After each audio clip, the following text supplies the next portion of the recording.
Bom dia, tudo bem com vocês? Mais uma manhã de orientação de estudos.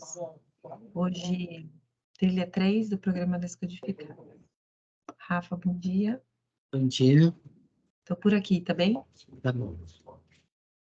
Bom dia, gurias. Hoje, dentro da lógica, a gente vai falar de funções e eventos.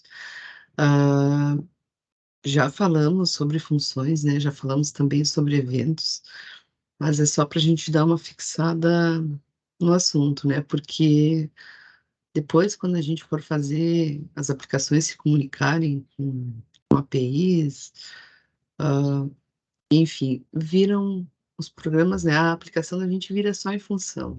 Se a gente quer mandar uma mensagem para o usuário, ah, a gente pode criar tudo em função, né? Se a gente quer deixar a página interativa, são com funções que a gente vai conseguir fazer isso. Então, é um assunto bem importante, né, dentro da lógica de programação. As funções e eventos, então. É possível criar funções com passagem de parâmetro, criar funções anônimas, fazer uma função devolver um determinado valor ou um conjunto de valores, e ainda utilizar uma função como um módulo que contém um trecho de código que se repete e pode ser usado em vários pontos do programa.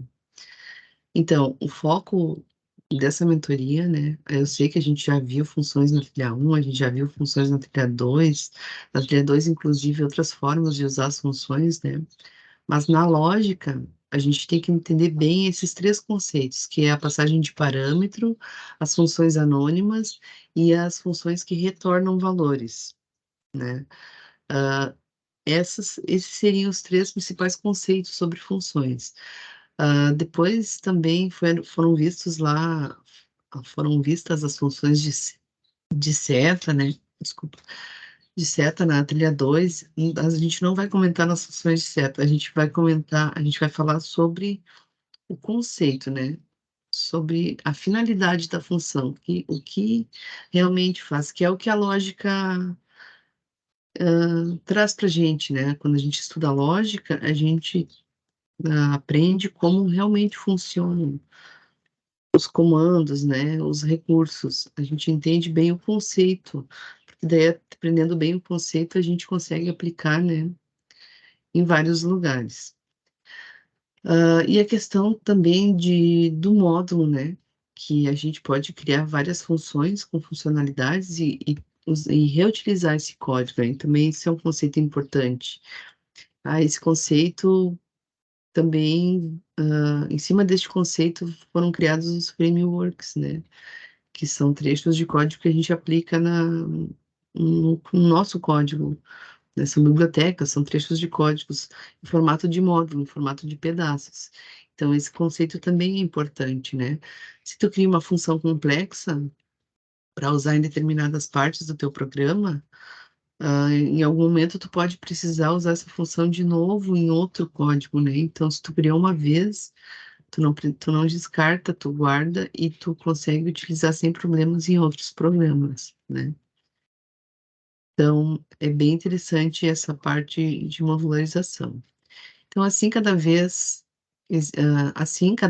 que executar esse trecho de código, né, do módulo, chamamos o módulo, sem a necessidade de reescrever seus comandos, que era o que eu estou falando, né?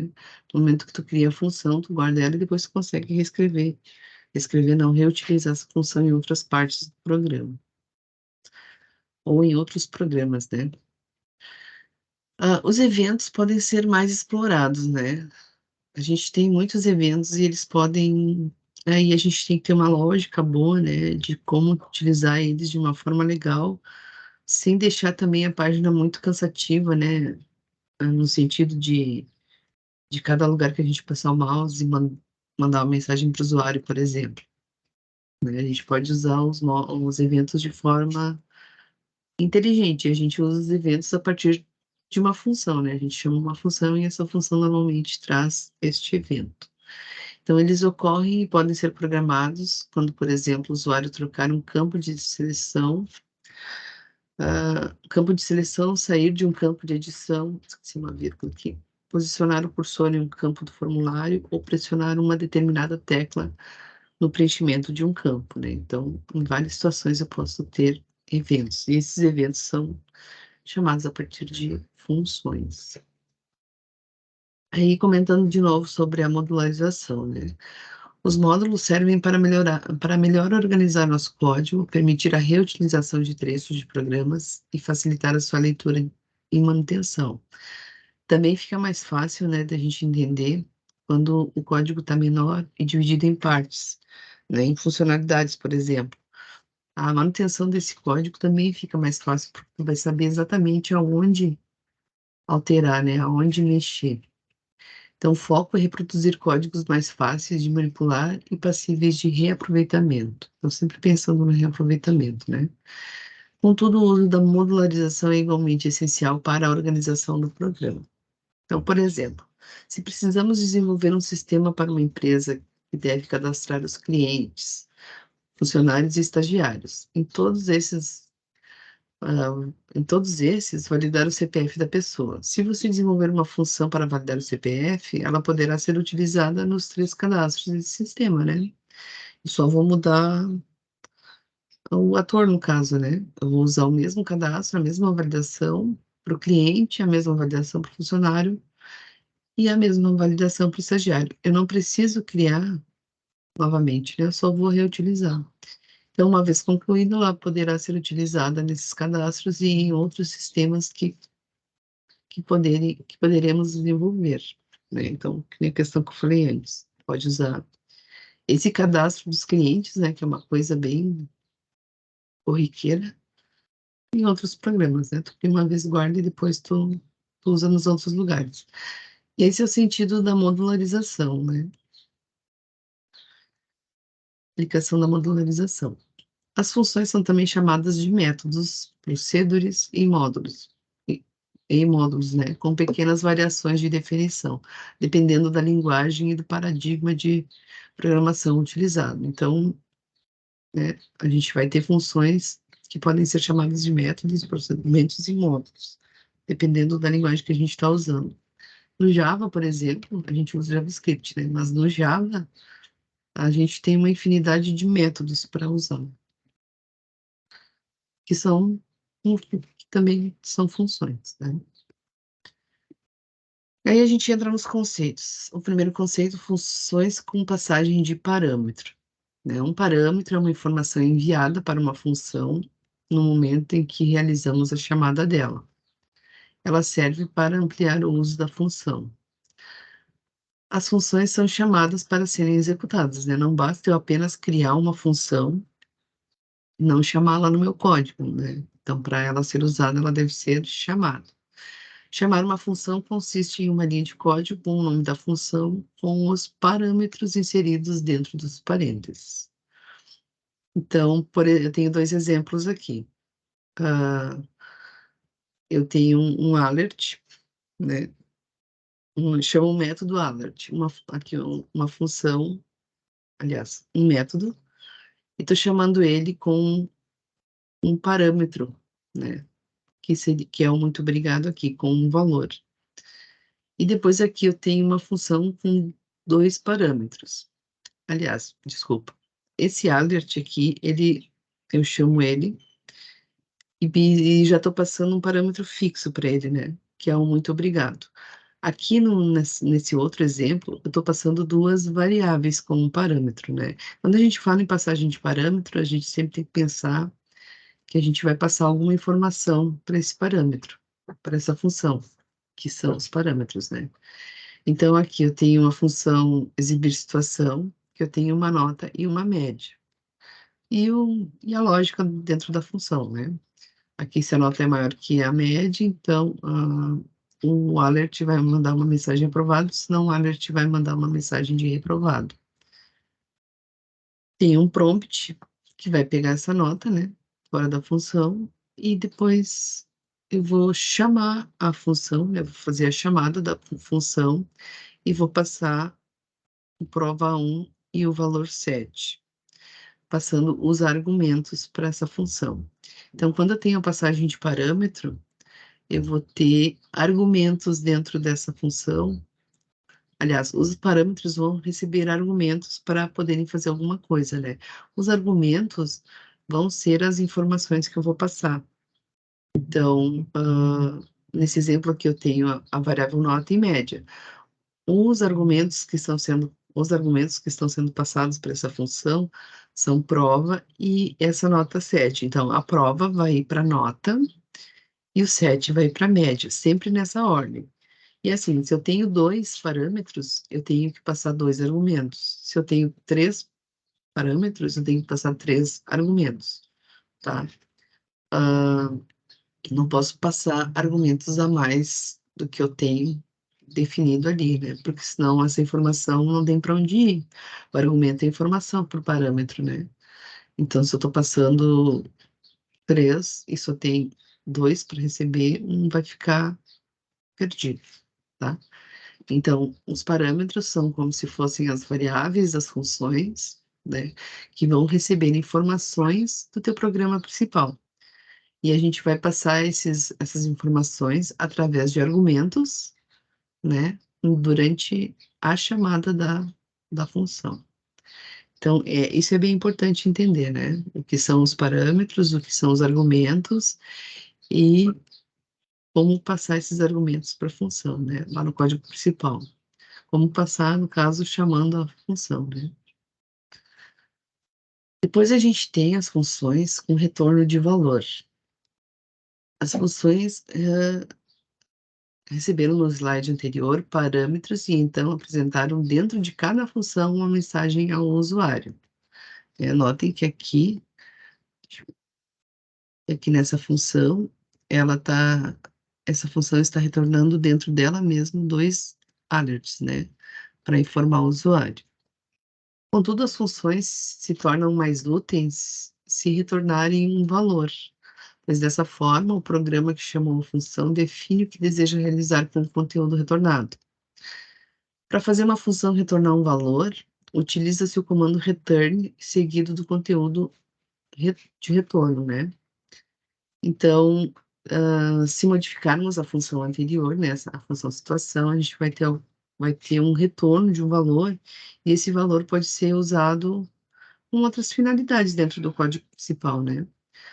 A função não fica retendo o valor, ela vai retornar para o código principal o que ela gerou. Então, por exemplo, aqui, a função para obter a situação. Aqui ficou um espacinho, né? Isso aqui já daria erro se vocês fossem compilar, tem que ficar juntinho. Então, aqui é a função obter situação com os parâmetros nota e média. Então, vou criar uma variável situação que vai receber a nota, né? A comparação da nota. Aqui eu estou usando aquele operador ternário, né? Que usa essa sintaxe, né? O teste, o ponto de interrogação, uma expressão, 2 pontos, uma segunda expressão. A primeira expressão, caso o teste seja verdadeiro, e uma segunda expressão, caso o teste seja negativo, né? Seria um if else, né? Se isso aqui é verdadeiro, então aprovado, se não, reprovado. E retorna a variável situação que vai ter o conteúdo deste teste aqui, né? Então, no momento que retorna a situação, eu posso pegar essa variável lá no meu código e fazer outros usos, né? Sei lá, usar este valor em outras situações, não somente para mostrar para o aluno se ele está aprovado ou reprovado. Então, agora o programa principal é quem define o que fará com o resultado. Ele pode atribuir esse retorno a uma variável e, em seguida, exibi-la na página, por exemplo, né? Então, como funcionaria mais ou menos, né? Eu achei um gráfico legal aqui para exemplificar. Então, tem a palavra reservada, né? As partes da função. É importante também a gente saber, né? O que é cada parte, como se chama cada parte. Então, a function é uma palavra reservada da linguagem, né? Eu não posso usar essa function como nome de variável, por exemplo. É uma palavra da linguagem. Então, ela só pode usar para só pode ser usada para a sua finalidade. Depois eu tenho o ajuste salário, que é o nome dessa função. O parâmetro, né? Que é como se fossem as variáveis da função, vão receber os argumentos. que vão receber os argumentos, são as informações, né? Então, que vão receber as informações. E dentro dela tem um return, né? Que é o retorno de informação, que vai retornar o valor para o código principal, que está fazendo um cálculo aqui, né? Que é uma soma de valores. Esse salário mais R$ 100, por exemplo. Então, ele retornaria, se o salário fosse 100 mais 100, retornaria a informação do cálculo, que seria R$ 200. Tá? Bem baixinho esse salário aqui, né?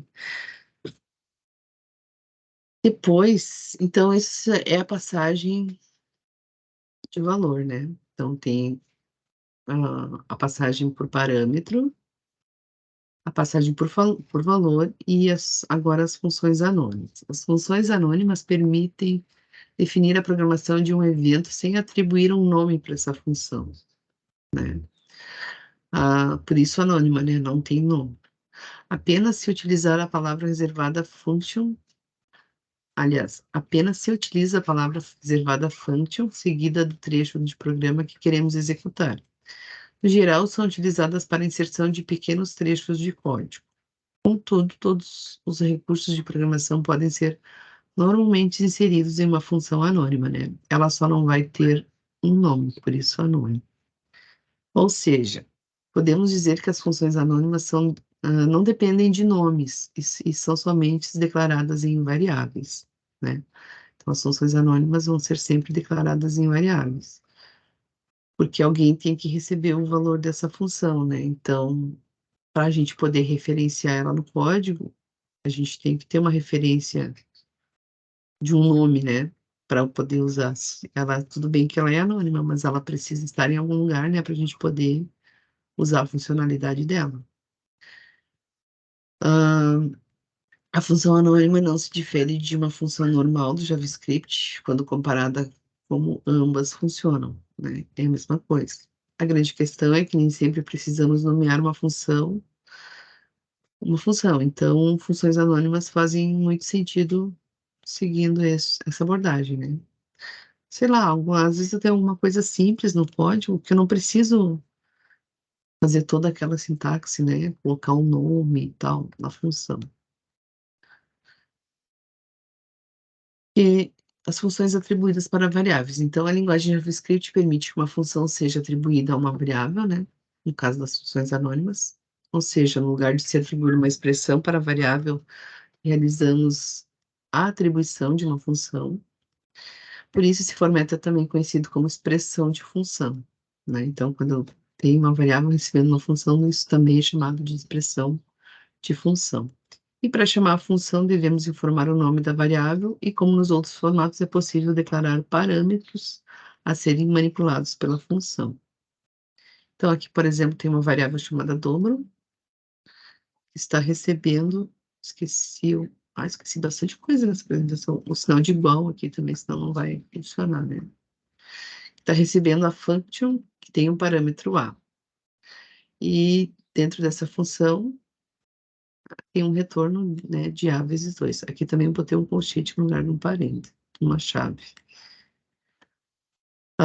Então, esse parâmetro recebe a informação e vai acontecer um retorno, né, de valor dentro dessa função.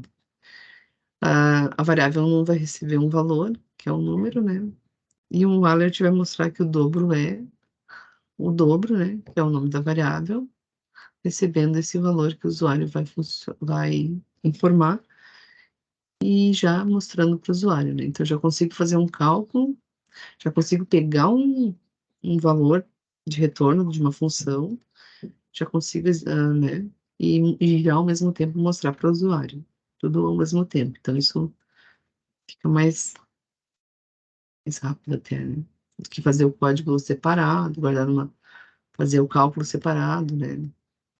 Já a função já faz isso para mim, já recebe o valor e já mostra para o usuário. Tudo ao mesmo tempo, quase. Depois dos eventos, né? Só para comentar sobre os eventos. Então, um evento é a ocorrência de uma ação geralmente produzida por um usuário em uma página.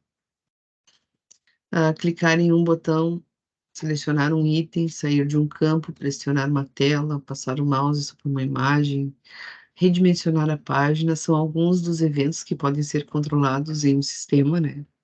Então, eu posso deixar a página bem interativa com os eventos, não cuidando do excesso, né, que nem eu comentei antes, que às vezes também informação demais fica ruim, né, de a gente ver.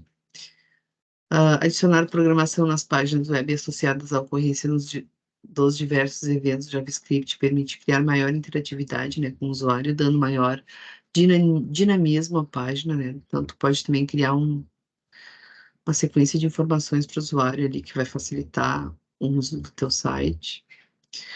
A partir da programação dos eventos é possível, por exemplo, trocar uma imagem quando o usuário modifica a seleção de um item, uma lista de botões, receber mensagens de advertência, quando o usuário sai de um campo de edição com um conteúdo inválido, ou então executar uma ação vinculada ao pressionamento de uma determinada tecla, além de vários outros, né? Aí vai da criatividade de cada um, né? A gente pode fazer muitas coisas com os eventos. Então, a lista de eventos JavaScript passíveis de programação é grande, né? A gente já deu uma olhada nesses eventos, já comentou sobre eles. Eles podem estar relacionados com eventos do tipo de interface do usuário, com eventos de mouse, com eventos de teclado e com eventos de formulário, né? Então, a gente tem vários tipos de eventos específicos, né, para cada situação. A sintaxe para definir a programação de um evento é semelhante ao que já vimos, modificando apenas o nome do evento que ficará associado a uma função ou que define a execução de uma função anônima, né?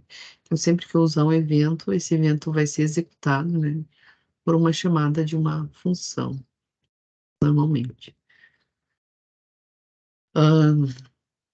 As considerações finais, né? Dominar o processo de construção de funções com passagem de parâmetro e retorno de valor é um importante avanço para quem deseja tornar-se um profissional da área de programação de computadores, né? Como eu falei para vocês, tem que ficar bem claro esses conceitos, porque a gente usa muito o conceito de funções.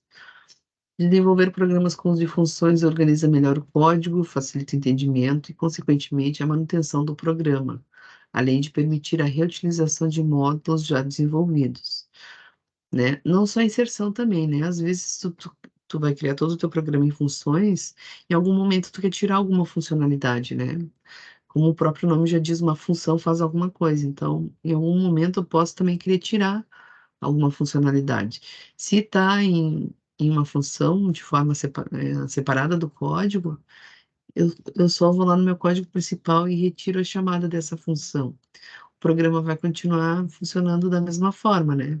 Claro, preciso fazer alguns ajustes ali porque eu tirei um pedaço do código, mas assim, eu não vou precisar reestruturar todo o programa, né? Então, isso torna também mais fácil a manutenção. Dessa forma, uma função criada e testada uma vez pode ser novamente utilizada em outra parte do programa, né? A questão do módulo de novo. Isso também economiza tempo, produz sistemas mais confiáveis e permite gerenciar melhor o trabalho em equipe. Esses benefícios, contudo, evidenciam-se de uma forma mais clara em sistemas maiores, né? A gente usa aqui em pequenos exemplos, né? É necessário sermos criativos para pensar quais funções poderiam ser criadas para melhor organizar o código. Esses exemplos pequenos que a gente faz assim na trilha aqui ou em cursos, né? A gente não consegue ter uma visibilidade tão grande quanto a importância do assunto. Mas quando a gente faz aplicações grandes, né, a gente se dá conta assim de como é importante esse conceito. A gente tem que usar a imaginação, né, para dimensionar. Os parâmetros consistem em informações que devem ser fornecidas no momento em que realizamos a chamada da função. Utilizá-los torna a função mais ampla. Imagine uma função para o cálculo de um desconto em um sistema de folha de pagamento, por exemplo. Essa função poderia calcular e retornar o valor do desconto de 10% do salário base da empresa. Nesse caso, seu uso se limitaria aos funcionários que recebem o salário base e têm um desconto de 10%. Porém, se a função realizar o cálculo do desconto recebendo o valor do salário e a taxa de desconto como parâmetro, né, ela se torna muito mais útil, podendo ser aplicada no cálculo do desconto de todos os funcionários da empresa, né. Então, eu criaria uma vez essa função que faria esse desconto e poderia usar, né, para todos os funcionários da empresa, não só para um grupo específico, só não para uma parte específica do programa. Já os eventos, além de serem a forma usual de acionar uma função em JavaScript, constituem um recurso capaz de oportunizar diversas formas de interação com os usuários de uma página web. Antes que o usuário clique no botão confirmar compra de um site, por exemplo, de comércio eletrônico, várias outras funções, né, várias outras ações foram por, por ele realizadas. Então, é possível acrescentar ouvintes também, né? A gente já comentou sobre os ouvintes, para essas ações nos elementos da página, chamar funções no momento em que cada uma dessas ações ocorrer. Pode-se exibir o produto com a cor selecionada pelo cliente, quando ele tocar no item, no campo, no campo cor, ou exibir uma imagem ampliada do produto quando o usuário mover o mouse sobre uma figura. Então, isso faz com que o cliente se sinta mais bem atendido e pode ser um importante diferencial nas páginas que vamos desenvolver profissionalmente, né? Então, aí entra aquela questão, né, do UI e UX, que a gente fala um pouquinho lá na trilha 2, né? Pensar no usuário, pensar que a gente quer que o usuário fique na nossa página, né? Então, quanto mais agradável o usuário, né, quanto mais ele gostar do teu site, mais tempo ele vai ficar e vai indicar para outras pessoas, né? Então, pensem sempre também na personalização, né? Ah, como tornar esse site inteligente. Notem que nesse ponto aqui, né, que a gente está das trilhas, quando a gente for criar um site, não é simplesmente só jogar um HTML e um CSS ali, né? A gente tem que pensar em muitas outras coisas, a gente tem que pensar na responsividade, a gente tem que pensar na aparência, a gente tem que pensar em como o usuário está se sentindo ao navegar nesse site, né? Então, todas essas coisas juntas, né, dependem de uma boa lógica, né, de como tu vai distribuir todos esses conceitos no teu site. E aí, no final, eu coloquei um desafio, né, para vocês darem uma praticada, né, porque não adianta. A lógica aqui a gente pode falar 1000 vezes sobre as mesmas coisas, mas se isso não for praticado, não vai ser fixado, né. E também, se tu parar de praticar por um tempo, tu vai esquecer algumas coisas, né, e para lembrar tudo que tu já tinha conhecimento, tu também tem que praticar. Então a prática sempre, né. Então um desafio pequeno aqui para vocês, que é elaborar um programa que leia o nome completo de um aluno. Esse programa deve validar o preenchimento de um nome completo e exibir a senha inicial do aluno e qual será o sobrenome seguido pelo número de vogais do nome completo dele. Então, por exemplo, vou ter 3 funções. A função validar o nome, que receba um nome como parâmetro e retorne verdadeiro ou falso se o nome estiver incompleto, verdadeiro para o nome completo ou falso se o nome for incompleto.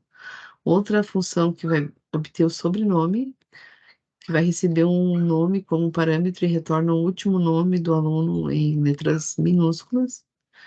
E vou contar as variáveis, né? E outra função que conta as variáveis, que recebe um nome e retorna o número de vogais deste com 2 dígitos. Então, por exemplo, eu vou pegar o nome da pessoa e vou gerar a senha, que vai ser o sobrenome, né, tudo em minúsculo, e o número de vogais que esse número vai ter. Então, por exemplo, aqui, a, a senha inicial é Martins 07. Então, tem 1, 2, 3, 4, 5, 6, 7 vogais no nome da pessoa, né? Então, a senha vai ficar Martins e 7, porque tem 7 vogais, né? Que é isso que o programinha vai fazer. Vai pegar o nome do aluno, vai contar quantas variáveis, vai transformar o sobrenome para minúsculo, né? Lembra, a gente viu um método que faz isso, bem simples. Transformar o sobrenome para minúsculos e vai contar quantas vogais todo o nome do aluno tem. E aí vai gerar a senha. Começa aqui, né? Martins 07. Se a gente contar aqui, né? Tem o I, o O e o N, o O, o A e o A e o I, que no total são 7. É bem legal assim, né? Porque vai criar senhas diferentes dependendo do nome da pessoa. Aí eu saiba mais para vocês darem uma olhada. E é isso. Nossa mentoria de hoje. Oiê. O material está Olá. disponível. Eu queria saber se tem entrega, Rafa, esse desafio. Não, esse desafio não. Não, Porque no dia coloquei 6. separadamente lá, para destacar que tem uma tarefa proposta, mas não tem entrega, não tem nada, tá bom? Mas já está por lá também. Aí assim que a gente acabar aqui também eu já deixo disponível a gravação. Tá bom? Lembrando, né, que no dia 6 tem a segunda apresentação dos projetinhos, né? Sim, então até depois a gente vai enviar, quando a gente vai receber os vídeos, todas essas coisas, né, Rafa? Isso. Para a gente poder fazer a apresentação no dia 6. Isso. Então, tá bom. Se não tem nenhuma pergunta, Tô acho que tranquilo, Nívia. Nívia tá quietinha, tá tudo por aí bem, Nívia? Sem dúvida. Tem dúvidas, então, por enquanto, só na hora de fazer, ela já disse uma vez. Né? Então tá bem. Então é isso. Então, tá. Fiquem bem, Uma boa semana. E até a próxima segunda. Beijo. Tá bom. Boa semana. Tchau.